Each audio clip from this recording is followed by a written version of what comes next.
Welcome once again, Stump Squad, as we'll take another look at the Oscar pursuit for the month of December 2024. A lot has happened since the last time I dropped one of these. We got the top 10 for the National Board of Review, as well as the American Film Institute.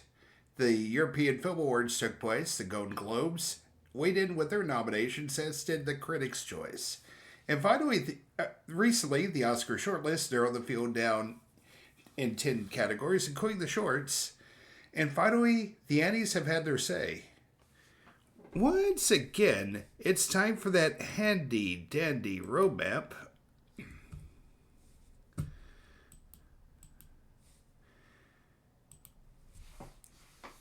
As we take a look at the past as well as preview the future, then we'll look at the field in every branch, starting with the shorts and work your way down to Best Picture. Let's start with that schedule. Alright, although my intro did cover a lot of what happened since the last video, we did get our first taste of the Guild nominations as both the Makeup and Hairstylist Guild, or the MOA, and the American Cinema Editors, otherwise known as ACE, weighed in with their nominations. And wait till we get to the coming attractions. We start things off on January 3rd with BAFTA revealing its long list that could either give a film, director, or actor a shot in the arm with a possible nomination, or announce that it's basically wait until next year. Then on the 5th, the Golden Globes will take place with comic Nikki Glaser at the helm. On the 6th, we'll get a clue as to what the motion picture sound editors are thinking when they reveal their nominations. Followed 2 days later by both the Screen Actors Guild and Directors Guild of America when they drop their nominations. Will they continue the narratives that have been going on with Best Picture Director, or will they add a twist to things? On the 9th, we got 3 more guilds weighing in, led by the Writers Guild of America, who want to help shape the screenplay race instead of doing its own thing like it did last year. On the 12th of January, the Critics' Choice Awards will happen, and the day after will give us a final clue of Best Picture for the Producers Guild. Not much time to spare with the Oscar nominations dropping on the morning of January 17th. Time is ticking away, so not that much time left. Now that we're at the part where everybody wants to see, the list of projections I have for the month of December. Sorry for being so late, but I work full time, so I don't have a lot of time to drop videos. And I had to adjust to some changes, including having to include that short list. So pardon me, it is a work in progress, but it feels pretty good as of right now. Let's start with those shorts. We got the animated shorts, the documentary, and the live action ones. They can still drag on a short list, so I'm only going to be able to spitball based on the titles right now. For animated shorts, I got Maybe Elephants leading the way right now with the dramatic The 21 and the goofy Yuck right behind it. And my predictions round out with the thought-provoking Wander to Wonder and the award-winning Percebes. And looking at our second tier, led by previous Oscar nominee Don Hertzfeldt for World of Tomorrow and Rejected, his film Me, I think, just misses out on the Oscar nomination 2025, and you can see the rest of the field here. Next up, we're going to do the documentary shorts. I have a swim lesson ahead for now with Michaela's Voice, and I Am Ready, Warden. Nice title, not going to lie, right behind. Rounding things out with Instruments of Beating Heart and Once Upon a Time in the Ukraine. The next 10 documentary shorts are a mix of the silly and the serious, led by the touching The Only Girl in the Orchestra and the cryogenic family drama Eternal Father. Definitely a nice mix to be sure. As for live action shorts, I'm going with The Compatriot, leading the way with I'm Not a Robot and The Man Who Could Not Say Salad just behind. Rounding out that projected field, I have An Orange from Jaffa and Edge of Space in those final 2 spots. Looking at that second tier, Much like the other short categories, we got a little bit of everything led by Room Taken and the Masterpiece. But hopefully, between now and the nomination predictions in early January, I can catch up to speed relatively quickly. We move over from the shorts to the audio categories. All three of these were very much affected by those Oscar shortlists, starting with original score. Although challengers and Amelia Perez switched spots, the top five remained intact. With both Golden Globe and Critics' Choice nominations, we might get a read as to who might be winning it before they announce the nominees on the 17th. Meanwhile, the second tier got vastly reshuffled as a result of the shortlist. I only would have gotten 12 out of the 20 overall correct, as the new scores start to show up after the 6,888. Of the second tier, both Nosferatu and the Room Next Door wanted the Edge MMAs, so those might be the ones to watch in case of a surprise on January 17th. Meanwhile, over an original song, we get our first shocking elimination as Miley Cyrus's Beautiful That Way from The Last Showgirl misses out in the shortlist. In its place, we now have Golden Globe nominee Forbidden Road from the bizarre Robbie Williams biopic Better Man. Of the 15 films in the Oscar shortlist, I would have gotten 10 of them correct. The new songs appear after Pharrell Williams. Hold on, let me double check that real quick. I may have the name. Yep, Pharrell Williams is a title song from the documentary Piece by Piece.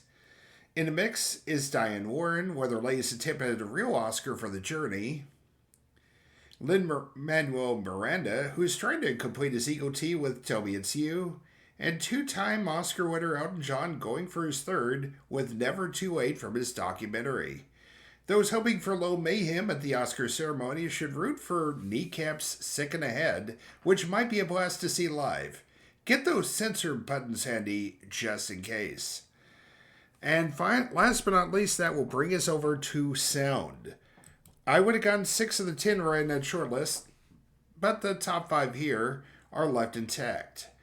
To be fair, this is going to be a very difficult category to predict because all we have to go on is a random category from San Diego. And if we're going to do these Critics' Choice things in various circles, can we at least get some uniformity there? Please? Thank you. In case you're wondering, this appears to be one of several battles that will be taking place between Dune Part 2 and Wicked. As for that second tier, the only one I got right was the Bob Dylan semi-biopic, A Complete Unknown. It's not every day you have an animated film in a mix for sound, but it was pivotal for The Wild Robot. Also noted here is the inclusion of Joker Fouladu. So you're saying there's a chance? And this concludes the audio category. Next up are things you can see on the screen. Let's begin things off with cinematography. There are major changes for December, with the Critics' Choice nominations shaking things up. The Brutalist takes the lead, while Nickel Boys takes its nomination to number 2, sliding in between the Brady Corbin film and November later Dune Part 2. Nosferatu makes the top 4 with its Critics' Choice nod, and the field rounds out with the winner from the European Film Awards, The Substance. Let's examine that second tier. As you can see, both Conclave and Wicked serve as spoilers with their nominations for the Critics' Choice. Challengers Maria and Queer are other films that could potentially make the top 5 by January. And over in costumes, and what do you know?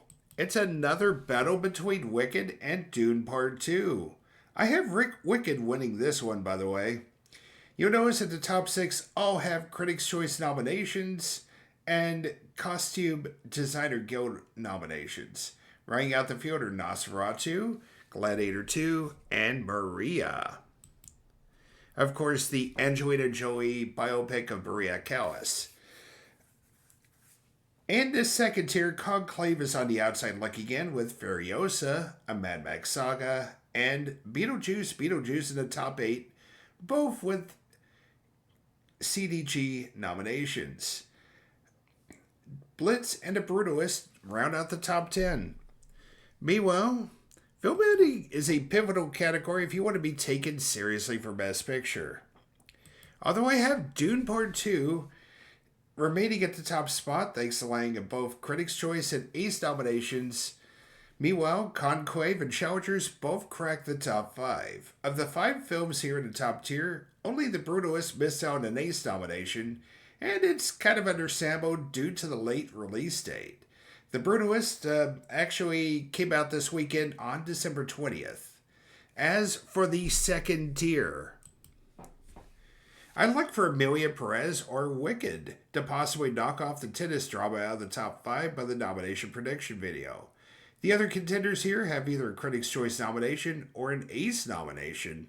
Had to leave out A Real Pain and Furiosa Mad Max Saga off the list, because with the exception of Shortlist and Best Picture, I do cut things off at 10.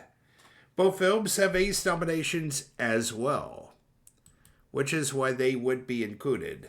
Meanwhile, over makeup and hairstyling, that shortlist did narrow things down to 10 films, but realistically, I think it's down to just 3 titles. The Substance, Beetlejuice, and A Different Man have both Critics' Choice nominations and the important Makeup FX nominations from the Makeup and Hairstyling Guild. The other 2 nominees, Deadpool and Wolverine, and Lee Daniels' The Deliverance from Netflix, failed to make the cut. I think Wicked fits in here for the work they did on Cynthia Erivo's face, as well as keeping everyone having perfectly good hair days. I'm sure this will be a popular choice.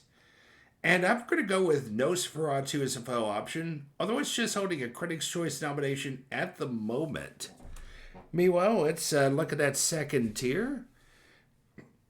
Only Dune Part 2 and Amelia Perez have either a Critics' Choice nomination or a Moi nomination. With the other 3 lacking anything, it might need some help with the bake-off to make the final 5. And yes, your eyes do not deceive you. There is a little-known film known as Waltzing with Brando. That upcoming film is actually starring Billy Zane from Titanic as Brando, who works with an ecologist played by John Hader to provide an environmentally friendly hotel and resort to a Polynesian island. It also features Tia Carrere in an unknown role. It probably goes no further, but hey, crazier things have happened. Next up is Production Design. Out of a few local critics awards, we're primarily relying on the Critics' Choice nominations to steer us in the right direction. I have Wicked winning right now, but both The Brutalist and Dune Part 2 might have some say in the matter. Conclave and Nosferatu crash the top 5 and make up the last couple of spots in the rankings. The second tier will reveal 2 films that might have making noise coming nomination morning. Gladiator 2 has that 6th Critics' Choice nomination, and I can't help but think but Blitz still has a chance, even if the hopes of Saoirse Ronan have dashed. Maybe there might be room for a Substance, a Furiosa, or even a Amelia Perez to make the field. Only time will tell, I guess. Last up for the visual categories are visual effects, and another contender takes the hit. The Substance, which was a Critics' Choice nominee for the category and won the EFA Award for visual effects, missed the field. Also not making the field are Furiosa and Mad Max Saga, which had itself a pretty bad day with the shortlist, and Godzilla x Kong, The New Empire. So what did show up? The other 5 Critics' Choice nominees end up on the December projected nominees list, led by Dune Part 2 and Kingdom of the Planet of the Apes. The field appears to be solid with only Better Man and perhaps Wicked being vulnerable. What about the other 5? If a film claims one of the top spots in the second tier, perhaps it'll be either Alien Romulus or Twister. And let's not sell the other 3 films short here. Mufasa, which featured a lot of CGI. Its previous film, the live-action remake of The Lion King, actually did get a visual effects nomination. Deadpool and Wolverine also featured a lot of CGI, and I wouldn't, and that's a very good possibility as well. And last but not least, The Civil War is one of those films that try to use its computer generated effects to showcase divisions of the totally fictional scenario. This concludes the visual portions of the film, and now we're going to take a look at the other three Best Pictures, which include the final two shortlisted categories on December 17th. And we'll start with Animated Feature, the one category that didn't get shortlisted. Even with at times unpredictable Annie Award nominations, the current five stay in the top five due to a bunch of wins as in November. The major change is Flow moving up to number 2 due to a bunch of wins in various critic circles. I can't help but think we might be looking at a repeat of last year when Spider-Man Across the Spider-Verse was in front throughout the process before being caught and defeated by The Boy and the Heron at the home stretch. Will history repeat itself? Maybe. With that second tier, only Moana 2 with its Globe nomination, Ace nomination, looks like a possibility to thwart the top 5. Thanks to the Annie nominations, both Look Back, now on Amazon Prime, and Chicken for Linda have something in their corner. The Annies ignored Moana 2, Transformers 1, and Piece by Piece, and favor some other unsung picks such as Kung Fu Panda 4, That Christmas, and Ultraman Rising. Alright, documentary features next up. And the shortlist did eliminate some very popular choices such as Superman, the Christopher Reeve story, which did win and a few of the Critics Awards and the Circles and even a Guild one. Piece by Piece, of course, that's the Pharrell Williams documentary. Jim Henson Idea Man, The Greatest Night in Pop. Elton John, Never Too Late, Seeking Mavis Beacon, and I Am Celine Dion. And I'll have to pour one out for Bread and Roses, a documentary about what happened in Afghanistan following her decision to send her troops home. A decision that hurt the lives of many women there. If you have Apple Plus, it's definitely worth a look. So what did survive was my top 5, which was intact, including the film which was winning just about everything that Superman didn't win. No Other Land. This time we look at the Israeli-Palestinian conflict through two people on opposite sides who find themselves to be friends in the course of events. May have the same sort of narrative momentum that carried 20 Days of Mariupol to the Oscar last year. But four other contenders round out the top 5. Netflix's Daughters will pull at the heartstrings, while Sugarcane and Dahomey will make you think. And Soundtrack to the Coup d'etat looks at the cultural goings-on that led to the 1961 assassination of the leader of the Congo. Meanwhile, let's take a look at that rest of the documentary tier over in the other side. I did pretty well. I'm only missing 4 out of 15 overall. The ones I missed are good. The ones that took the point. I mean, the new ones that I missed end up going behind Queendom. Most notable of these is Will and Harper, a road trip documentary with Will Ferrell and his transgender friend Harper, who is also up for Best Song. You could argue a lot of these films are timely. 3 artists who find beauty in art in the rubble of the Russian invasion of Ukraine, Porcelain War. A queer Russian artist performs heretical public performances in surreal costumes in defiance of that country's anti-gay laws. That would be Queendom. And a look inside the corruption charges against Israeli Prime Minister Benjamin Netanyahu, the Bibi Files. Perhaps the most touching of these is A Remarkable Life of Ibuin, a film where the parents of a recently deceased young man learned of his online life as a World of Warcraft player where he could be free, be kind, be brave. You can find that one over on Netflix. Much like hairstyling and makeup, international feature I think is down to 3 films, which all made the cut. Like last month, I have Emilia Perez in first with The Seed of the Sacred Fig, and I'm still here, swapping places in second and third.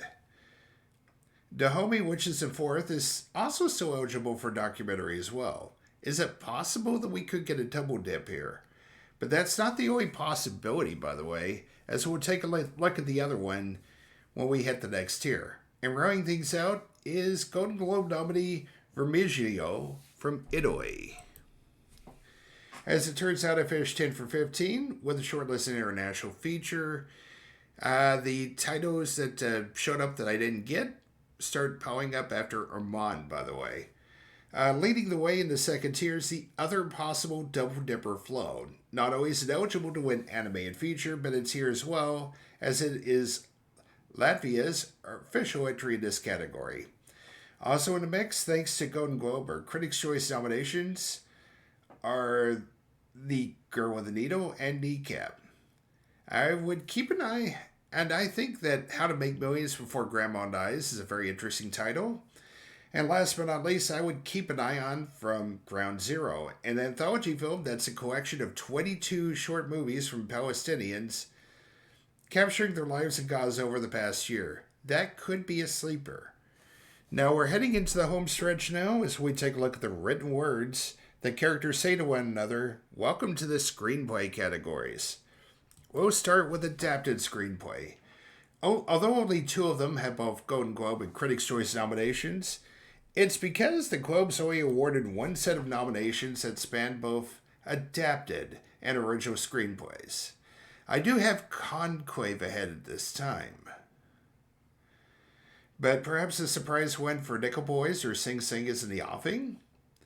Although I have my doubts about Denis Villeneuve showing up for director, I do think his screenplay for Dune Part 2 could make the cut here. And last but not least, Emilia Perez has nomination for both branches as well as a win from the European Film Awards.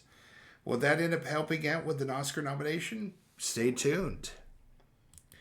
Meanwhile, in the second tier, only Wicked has a Critics' Choice nomination going for it.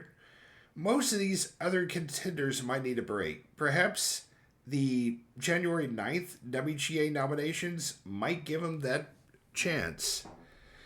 Meanwhile, over an original screenplay, the top 4 feel almost like locks at this point. They all have Golden Globe and Critics' Choice nominations in their favor, and in case of The Substance, writer-director Coraline Varget also has a Cannes win going for it. I have Honora winning right now because I suspect that the best director will go a different route, but any of these 4 have a shot. The 5th film right now is All We Imagine Is Light, which I think will have a good day on January 17th. But a lot can change between now and the nomination predictions, so stay tuned. Although challengers in September 5th both have Critics' Choice nomination in their quarter currently, I do suspect that a film in that second tier has a shot at cracking a top 5 by January. The WGA nominations January 9th might tell the tale as to who will be nominated and who will not be. Anyway, we're done looking at those screenplays. Now it's time to knock out those acting categories. Let's start with Best Supporting Actress, where it looks like we may have had a Wicked makeover in the female acting circles. Let's start with Best Supporting Actress, where Ariana Grande has made a run towards the top 2 thanks to some wins at the early critic circles. Although Zoe Saldana is still on top for now, things could change by the nomination prediction video.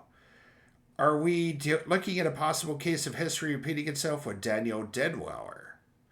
First, her pivotal role in Till is denied an Oscar to a switch in Oscar category by Michelle Williams, and a late push for Andrea Riseborough. After getting passed over for a Golden Globe nomination, Deadweiler, who coincidentally is likely the only possible nominee for The Piano Lesson, made up for it with a Critics' Choice nomination. But she's still vulnerable to a last-minute surge by someone, even though she's still at number 3 for now. Although I think there is some question as to how little screen time that Isabella Rossellini has had with Conclave. But then again, both Judi Dench and Beatrice Straight have won Oscars for small amount of screen times for Shakespeare in Love, 6 minutes, and Network, 5 minutes, respectively. Hell, Jamie Lee Curtis was on screen for only 17 minutes in Everything, Everywhere, All at Once 2 years ago, and she won her Oscar. She did her thing, and she was rewarded for it. It's important to note that they reward quality instead of quantity. Enjoying that quartet is Margaret Qualley, whose star is clearly on the rise since she appeared in HBO's The Leftovers in 2014.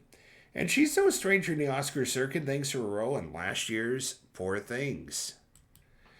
If anybody is able to take a spot for this quintet, it'll probably be one of the names in the second tier. Jones and Gomez both have Golden Globe nominations in their corner, while Ajanou Ellis Taylor has a Critics' Choice nomination. And if Nickel Boys could get a surge of momentum between now and January, she might be the beneficiary of that wave. And let's not sleep on either Elle Fanning or Monica Barbaro. Either one could benefit if a complete unknown starts to become more of a thing. Now, meanwhile, in Best Supporting Actor, it's threatening to be Kieran Culkin and the other four, as the former Succession actor is dominating the early critic circuits. I have Guy Pearce at number 2, as he's trying to get his first Oscar nomination. And I remember when he broke out first with The Adventures of Priscilla, Queen of the Desert, then with LA Confidential and Memento. He has a Primetime Emmy and a couple Golden Globe nominations to his credit, but never an Oscar nomination. Meanwhile, Denzel Washington is going for his third Academy Award as the villain in Gladiator 2. If anyone can beat Culkin, perhaps it's Clarence Macklin, whose performance in Sing Sing has led to a win in Gotham and a runner-up spot in the LA Film Circle. And the top 5 rounds out with Yura Borzov, whose quiet, contemplative bodyguard takes center stage in the second half of Anora.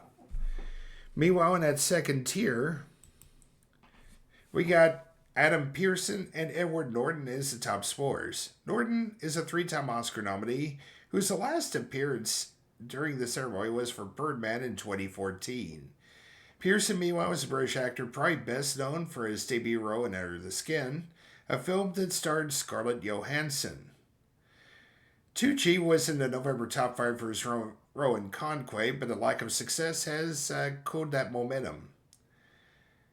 Could a Succession reunion be in the cards? Just don't ask Brian Cox about Strong's method acting. Anyway, we'll wrap up the second tier with Brian Tyree Henry, who received a surprise Oscar nomination for Causeway a few years ago. Maybe lightning will strike twice for him.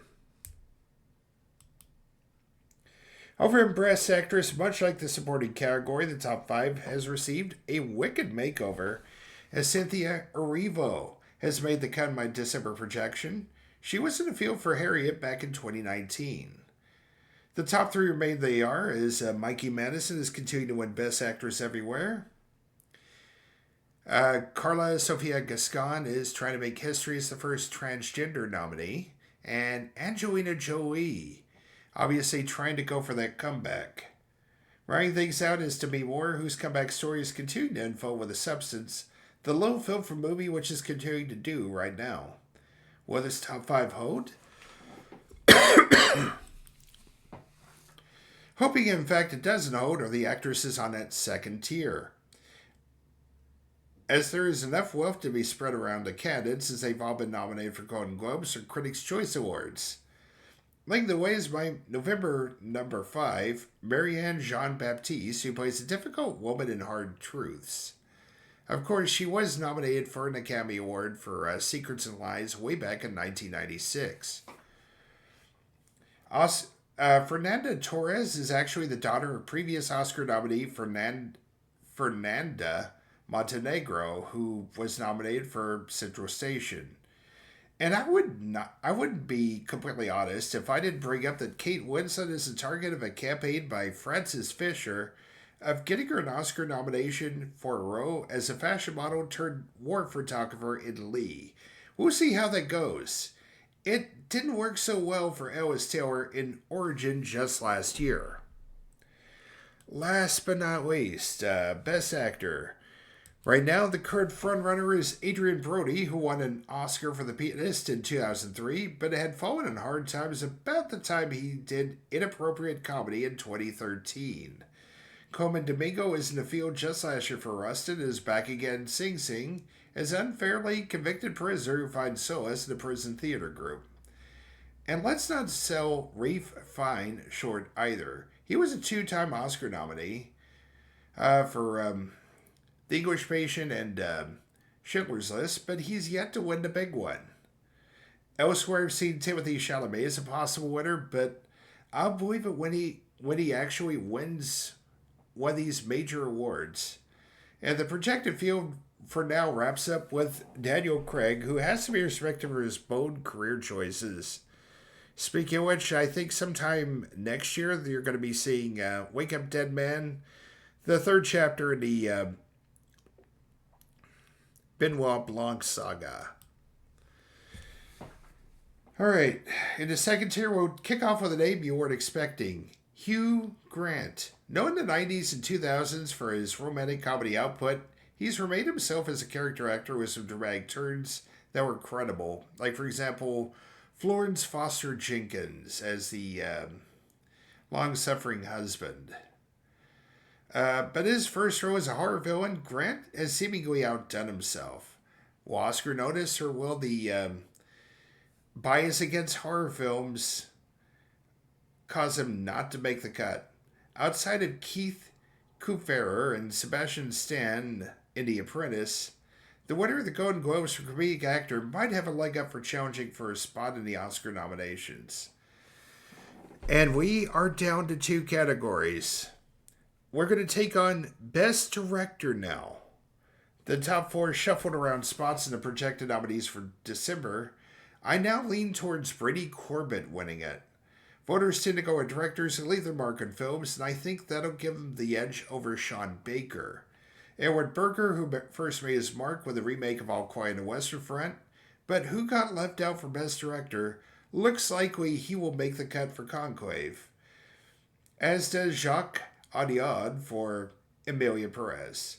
And considering what I think happened for Best Director, I think is going to happen for Best Picture, I think that last spot goes to its director, Pael Kapadia. And she did get a Golden Globe nomination for director here.